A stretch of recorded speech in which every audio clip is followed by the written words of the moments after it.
என் உயிரினும் மேலான அன்பு உடன்பிறப்புகள்.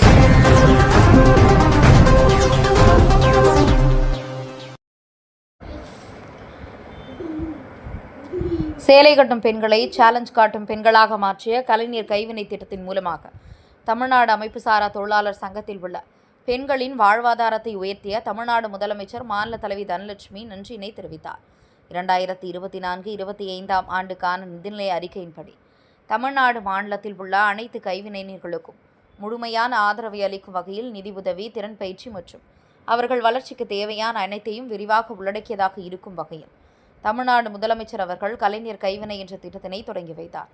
அதன் தொடர்ச்சியாக மகாகவி பாரதியார் கட்டிடம் மற்றும் தமிழ்நாடு அமைப்பு சாரா தொழிலாளர் சங்கத்தின் மாநில தலைவர் தனலட்சுமி முயற்சியால் சேலை கட்டும் பெண்களை சேலஞ்ச் காட்டும் பெண்களாகும் பாரதியார் கண்ட புதுமை பெண்களைப் போல விளிம்பு நிலையில் உள்ள மகளிரை சமுதாயத்தில் சிறு தொலைவதராகும் நோக்கத்துடனும் 48 சங்க பெண் உறுப்பினர்களை திருவள்ளூரில் அமைந்துள்ள ஏடிடிசி தையல் பயிற்சி நிலையத்தில் அனைத்து அவர்களுக்கும் தையல் பயிற்சி, ஆரிவர்க் ஆகிய பயிற்சிகள் 10 நாட்களாக சிறந்த முறையில் பயிற்சி அளிக்கப்பட்டது.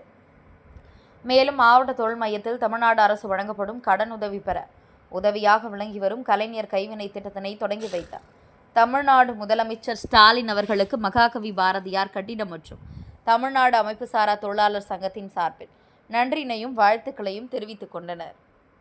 மகாகவி பாரதியார் கட்டிடம் மற்றும் அமைப்பு சாரா தொழிலாளர் சங்கத்தின் மாநில தலைவர் ஜி தனலட்சுமி சில மாதங்களுக்கு முன்பு காஞ்சிபுரம் மாவட்டம் குன்றத்தூரில் நமது தமிழக முதலமைச்சர் அவர்களின் பொற்கரங்களால் கலைஞர் கைவினை திட்டம் தொடங்கப்பட்டது. அதில் எங்கள் சங்கத்தின் சார்பாக 50 மகளிர்கள் கலந்து கொண்ட பிறகு அவர்களுக்கு மாவட்ட தொழில் மையம் மூலமாக அவர்களுக்கு தொழில் கடன் சைகோ பேங்க் மற்றும் இந்தியன் வங்கியின் மூலம் ப்ரொவிஷன் சாங்ஷன் கிடைக்கப்பட்டு இன்று தமிழ்நாடு ஸ்கில் டெவலப்மெண்ட் மூலமாக ஏடிடிசியில் கடந்த 10 நாட்களாக பயிற்சி நடைபெற்று கொண்டிருக்கிறது. இதில் விரும்பிய பெண்கள் தான், அடித்தட்டு பெண்கள் இந்த பயிற்சியில் கலந்து கொண்டிருக்கிறார். இந்த பயிற்சியில் ஒரு பிராக்டிக்கல் பயிற்சி மட்டும் இல்லாமல் ஏடிடிசியின் ரீஜனல் அசிஸ்டன்ட் மேனேஜர் திரு எவரெஸ்ட் அவர்கள் மென்திறன் பயிற்சியும் அளிக்கப்பட்டனர்.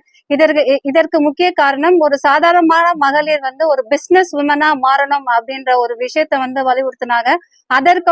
அதனுடைய மாற்றத்திற்காக தான் இன்னைக்கு பாரம்பரியமாக புடவை கட்டியிருந்த பெண்கள் இன்னைக்கு மாடர்ன் காஸ்டியூம்ல மாறி இருக்காங்க. சோ பெண்களோட முன்னேற்றத்துக்காக இந்த கலைஞர் கைவினை திட்டம் பெருந்துணையாக இருக்கிறது. இந்த பயிற்சியானது அடித்தட்டு மக்களை ஒரு சாமானிய மக்களாக மாற்றத்துக்கான ஒரு வாய்ப்பு இருக்கு. இந்த திட்டத்தை கொண்டு வந்த மாண்புமிகு தமிழக முதல்வர் அவர்களுக்கும், எங்களுக்கு வழித்துணையாக இருந்த மாவட்ட தொழில் மையம் அவர்களுக்கும் மற்றும் ஏடிடிசி அவர்களுக்கும் எங்களது மகாகவி பாரதியார் கட்டிடம் மற்றும் அமைப்பு சாரா தொழிலாளர் சங்கத்தின் சார்பாக நெஞ்சார்ந்த நன்றியினை தெரிவித்துக் கொள்கிறோம். என் உயிரினும் மேலான அன்பு உடன்பிறப்புகள்.